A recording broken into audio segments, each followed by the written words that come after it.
নমস্কার, মম্মা চ্যানেলে আপনাদের সবাইকে স্বাগত। আজকে আমি করতে চলেছি গন্ধরাজ ভেটকি। পুরো ভিডিওটা স্কিপ না করে দেখুন কিভাবে আমি রেসিপিটা তৈরি করছি। গন্ধরাজ ভেটকি করার জন্য আমি এখানে 4 পিস ভেটকি মাছ নিয়েছি। এবার এটাকে আমি ম্যারিনেট করব। কি দিয়ে ম্যারিনেট করব দেখুন। লবণ দিয়ে দিচ্ছি একটুখানি, দিয়ে দিচ্ছি সাদা গোলমরিচের গুঁড়ো, কালো গোলমরিচের গুঁড়ো অল্প পরিমাণে কর্নফ্লাওয়ারটা দিলে মশলাগুলো মাছের সাথে ভালো মতো লেগে থাকে। দিয়ে দিচ্ছি গন্ধরাজ লেবুর পেছনের সবুজ অংশটা, অর্থাৎ এটাকে গ্রেটারে গ্রেট করে নিয়ে দিয়ে দিতে হবে। শুধু খেয়াল রাখতে হবে যে সবুজ অংশটাই যেন বেরোয়, সাদাটা নিলে কিন্তু তেতো হয়ে যাবে। দিয়ে দিচ্ছি একটু গন্ধরাজ লেবুর রস, আর দিচ্ছি কাঁচা লঙ্কা আর আদা বাটা। আমি এটাতে পেঁয়াজ রসুনের ব্যবহার করছি না। আপনারা যদি পেঁয়াজ রসুন দিতে চান তাহলে এই সময় অল্প একটু পেঁয়াজ বাটা আর রসুন বাটা দিয়ে দেবেন। এবার এটা 10-15 মিনিটের জন্য আমি রেখে দেবো ম্যারিনেট হওয়ার জন্য। ম্যারিনেট করা মাছগুলো এবার আমি ভেজে নেব। নিয়ে নিচ্ছি সর্ষের তেল। আমি সর্ষের তেলেই করছি, এটা সাদা তেলেও করা যায়।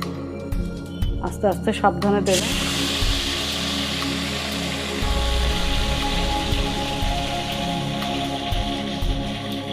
গ্যাসের ফ্লেমটা একটু লো করে দেবেন। ভেটকি মাছের ফিলে দিয়েও গন্ধরাজ ভেটকি হয়। মাছটা না ভেজে নিয়েও অনেকে করে, আমি মাছটা একটু ভেজেই নিচ্ছি। খুব বেশি ভাজার দরকার নেই। 2 পিস যখন একটু লাল লাল রং ধরবে তখন তুলে নেব। মাছগুলো ভাজা হয়ে গেছে, এবার আমি তুলে নিচ্ছি।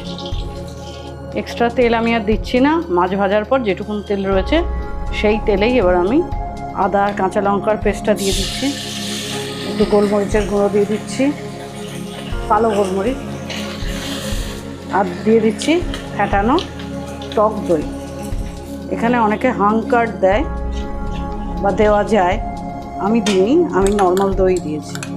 এর মধ্যে আমি 2টো কাঁচা লঙ্কা ফেলে দিচ্ছি, আর গন্ধরাজ লেবুটাকে পেছনে সাদা অংশটা গ্রেট করে নিয়ে জেসটা দিয়ে দিচ্ছি অল্প করে নুন, মশলা ধোয়া জলটা একটু দিয়ে দিচ্ছি। যেহেতু দই দিয়ে গন্ধরাজ ভেটকিটা হচ্ছে, তাই একটু টেস্টটাকে ব্যালেন্স করার জন্য অল্প পরিমাণে চিনি দিয়ে দিলাম। আমি আগেও বলেছি আমি পেঁয়াজ রসুন ব্যবহার করছি না। যদি পেঁয়াজ রসুনের ব্যবহার করতে চান আপনারা, তাহলে এই সময় পেঁয়াজ বাটা আর রসুন বাটাটা দিয়ে দিতে পারেন। দইয়ের বাটিটা ধুয়ে আমি ওই জলটুকু দিয়ে দিচ্ছি। এবার আমি এর মধ্যে মাছগুলোকে ছেড়ে দেবো। ফ্লেমটা একটু লো করে দিতে হবে, লো ফ্লেমেই রাখবো। লো ফ্লেমে এবার আমি মাছগুলো দিয়ে দিয়েছি। দেওয়ার পর এবার ঢাকনা দিয়ে দিচ্ছি। ঢাকনা দিয়ে আমি 4 থেকে 5 মিনিট মতন হতে দেবো, তাতেই আমার গন্ধরাজ ভেটকি কমপ্লিট হয়ে যাবে। 4-5 মিনিট হয়ে গেছে, এবার আমি ঢাকনাটা খুলে নিচ্ছি। লেবুর বেশ ভালো একটা গন্ধ বেরিয়েছে, যদিও আমি মাঝখানে একবার খুলে নিয়েছিলাম, খুলে মাছগুলোকে উল্টে দিয়েছি। আচ্ছা, এইবারে এসে এখানে আমি যে একটুখানি লেবুর রস রেখেছিলাম, সেই লেবুর রসটা এর ওপরে ছড়িয়ে দেবো, আর গ্যাসটাকে বন্ধ করে দেবো। গন্ধরাজ ভেটকি কমপ্লিট। এবার পরিবেশনের পালা। ভেটকি মাছ খুব সাবধানে তুলতে হবে, নাহলে ভেঙে যেতে পারে। গন্ধরাজ ভেটকি বাড়িতে ট্রাই করবেন, আশা করছি ভালো লাগবে। আর বারবারই বলি যে মাম্মা চ্যানেলটিকে সাবস্ক্রাইব করবেন, আর লাইক কমেন্ট দিতে কিন্তু ভুলবেন না। ব্যাস, তৈরি হয়ে গেছে আমার গন্ধরাজ ভেটকি। দেখুন, সুন্দর করে সাজিয়ে দেখতে দারুণ লাগছে, খেতেও ভালো লাগবে।